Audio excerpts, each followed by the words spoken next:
What are some key ages that you need to know about it? Well, in this episode, we're going to talk about 2023 age milestones, things you need to know from birth to age 75.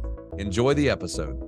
To learn more about how to secure your retirement and all the different elements you need to know, please subscribe to our channel and hit the bell so you'll be notified when we release episodes every Monday. We have helped hundreds of our clients gain clarity and get on the path to a great retirement. Now it's your turn. Let's dive in. Welcome, everyone, to Secure Your Retirement podcast. Sometimes we get to do these podcasts and we learn things ourselves. And I think this is going to be kind of one of those episodes where it's just got nice reminders. This episode, we're going to kind of dedicate to what are in all essence age milestones. And it's not about the older we get, the more things that are there. It's just some of the rules around some of the financial planning, some tax issues, all those kinds of things that are affected at different ages throughout our lifespan. So we're going to kind of go through those. Some are going to go quick. Some we're going to take a little bit of time to talk about. But just want to say, as we're going through this, and I told you we're going to go through some of them kind of quick, the purpose here is to make sure you could go find it really easy. So if you're listening to this and you're thinking, man, that's a lot of different milestones that we got to go through and kind of think that through, I want to remind you right up front that we do have a blog written on this particular topic. And so you can go there and kind of see all those ages listed out. So you don't have to stress about it as you're listening to this. So Merce is going to take some ages to kind of get us. He's going to go through some ones that may or may not apply. And then we're going to take a little bit of time to explain some others. So Merce, can you kind of get us from day one? Yeah, so I'll start with the beginning of age milestones. And again, some of these may or may not apply. It just depends on if you have younger kids or if you have grandkids that you want to be thinking about. But from birth, as soon as there's a social security number, you have the ability to set up a 529 account. 529 is basically a college savings account, so a much future-based type of account. Or you could set up what's called UTMA or UGMA accounts. Basically, they're custodial accounts for minors. So those can happen at birth. Then we fast forward to age 13. This is where a child is no longer eligible for child independent care credit. So coming on your tax return at age 13, that phases out. At age 17, child no longer eligible for a child tax credit. So a little bit different than 13. That was a child independent care credit. Now 17, child is no longer eligible for a child tax credit. And then age 18, we know age 18 as when someone becomes quote unquote an adult. They can do certain things at age 18 from a financial part of things. That becomes the age of majority in most states. North Carolina is one of those. At age 18, also, if you had set up one of those UGMA, UTMA type of accounts that are custodial, where you act as the custodian for the child at age 18, the age of majority, you can no longer be the custodian for that type of account. So this power shifts from in your hands to the child who is now considered an adult. And so if you have those types of accounts, when that person turns 18, there's a process to shift those assets fully into their name, and you kind of revoke your power over those assets. Also, in some states, at age 21 is when that majority is recognized, not at the age of 18. And the same process there. Once they turn 21, if age of majority is 21 in that state, then you're being removed as the custodian on these UGMA and UTMA type of accounts.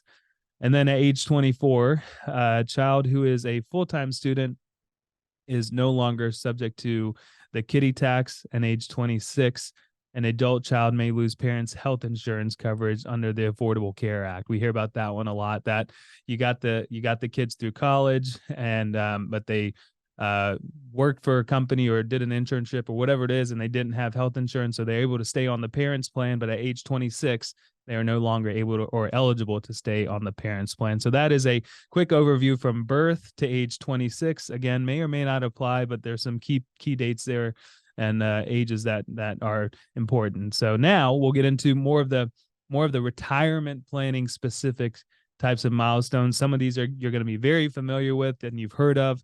and some of these may be new to you. So, Raiden, why don't you kick us off? All right. Our next milestone is age 50.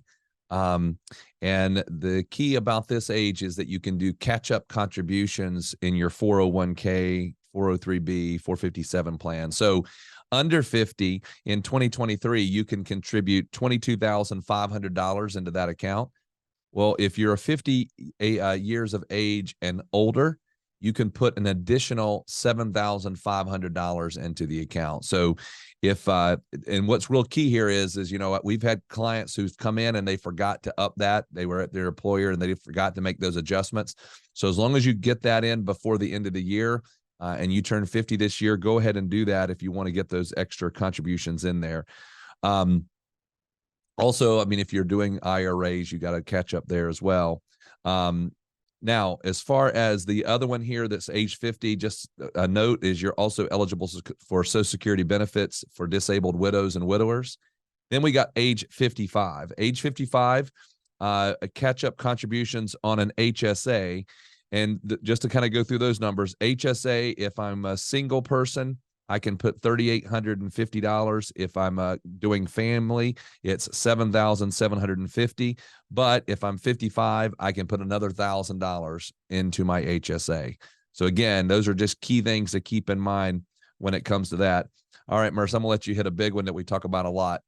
Yeah, age 59 and a half. This one is very important because it is now you have reached the age to where you can actually withdraw on your retirement assets without a penalty. So if you have an IRA, 401k, 403b, all these different retirement accounts that you've been building up over the years, and if you were to take a withdrawal before age 59 and a half, in most cases, you would have a 10% early withdrawal penalty. Once you reach the age 59 and a half and afterwards, now you have access to those accounts.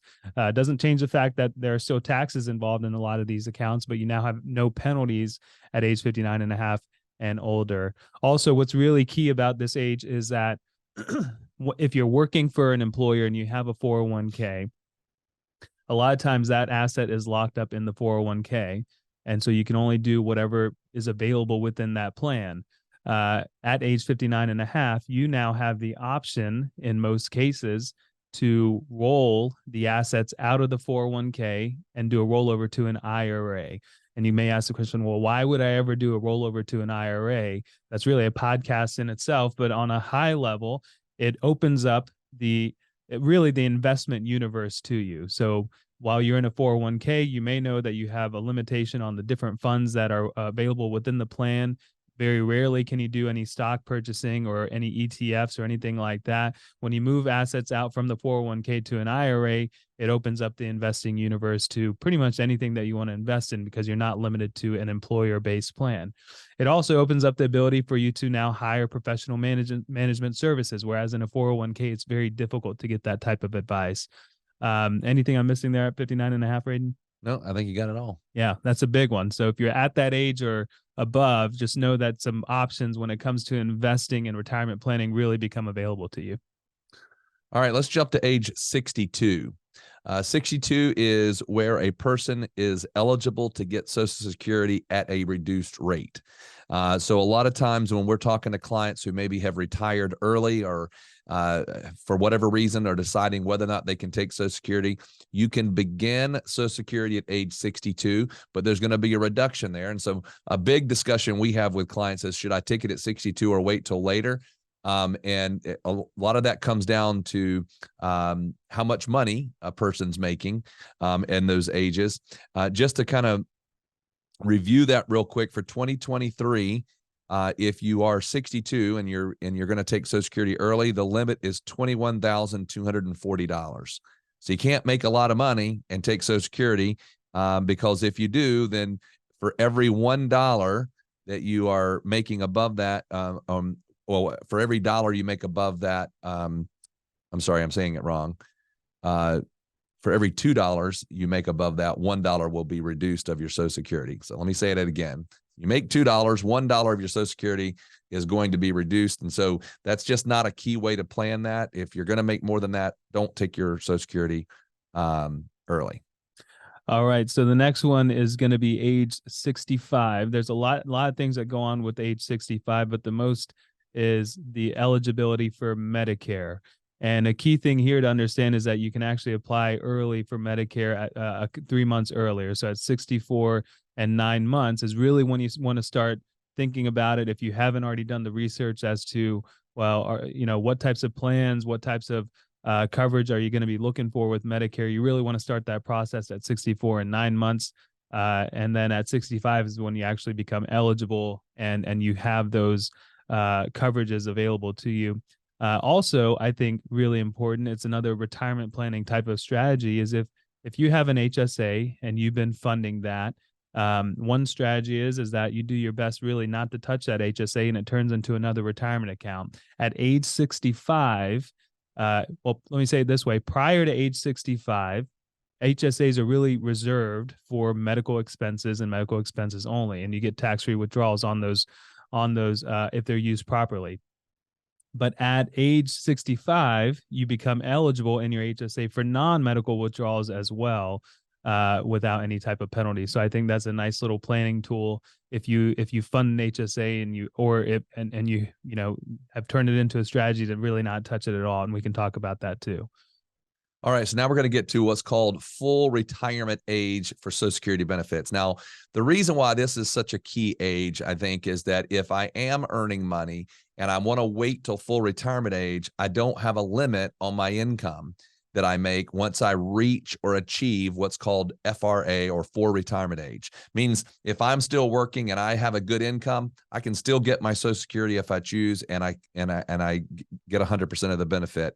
Ultimately, the way this worked is if you were born between 1943 and 54, it was 64.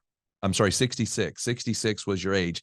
And then what they started doing is basically notching it up a little bit, where you would go 66 and 2 months, 66 and 4 months. And it's just year by year. So if you take, for example, if you were born in 1958, it's 66 and 8 months, 59, 66 and 10 months. If you were born in 1960 or later, it's 67. Okay. That's the last time that they're doing a ramp up. Now, I would tell you, I think that's going to get adjusted, but for right now, if you were born in 1960 or later, 67 is your full retirement age. All right. Then we got our next one. All right. So now we're at 70. And when we're talking about Social Security, you become eligible to start drawing on benefits for most people at 62. 62 is usually the lowest amount that you're going to get. And everyone knows that if you defer it, the income is going to grow. 70 is where we hit our maximum Social Security benefit. So after the age of 70, it no longer is going to grow. And so in most cases, I would say 99% of the time, if you're at 70, there's no reason to not go ahead and turn on your Social Security just because it's not growing anymore. So that's 70. All right. Our next one's just a little bit later, 70 and a half. And, I used to always wonder, why did the IRS or the government want to say a half, 59 and a half, 70 and a half? Well, 70 and a half is key because that is when I can start taking distributions from my IRA and giving them as a contribution or to a charity called a QCD.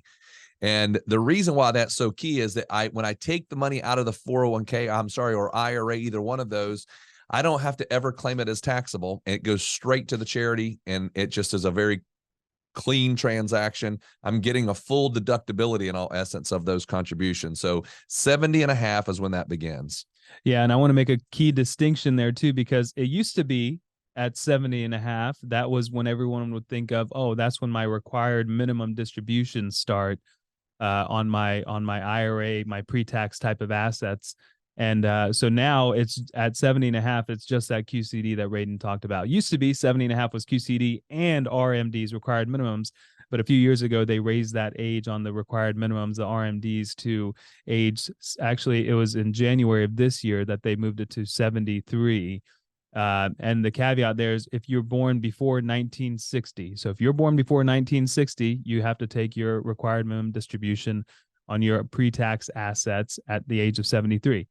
One other addition that they did into the age is that if you're born after 1960, then the requirement begins at age 75, not age 73. So that's a recent change that happened here in January because of the Secure Act 2.0. So age 73, if you're born before 1960, and age 75 if it's 1960 or later. And that's really, when it comes to retirement planning, those are some of the major milestones that we're talking to clients day in and day out on, things you want to be thinking about, things you want to be prepared for. And it's a nice, concise list there. All right. And just don't forget, you can go to the website, pomwealth.net, go to the blog page, and you will see an article on these 2023 important milestones, and they'll be all listed there for you nicely. Hope this has been beneficial. Please let us know if you think of anything that you'd like for us to discuss on the podcast. We certainly want it to be helpful and insightful to you. Otherwise, we will talk to you again next Monday. We hope this video has given you some confidence and clarity as you plan for a worry-free life in retirement. But what else do you need? We have created a complimentary video course called 3 Keys to Secure Your Retirement. This video walks you through step by step what you need to do to get ready for retirement. You can also check out our podcast called Secure Your Retirement. You can subscribe below. For more retirement tips, check out these videos. Also, if you find them valuable, please subscribe to our YouTube channel and give us a like.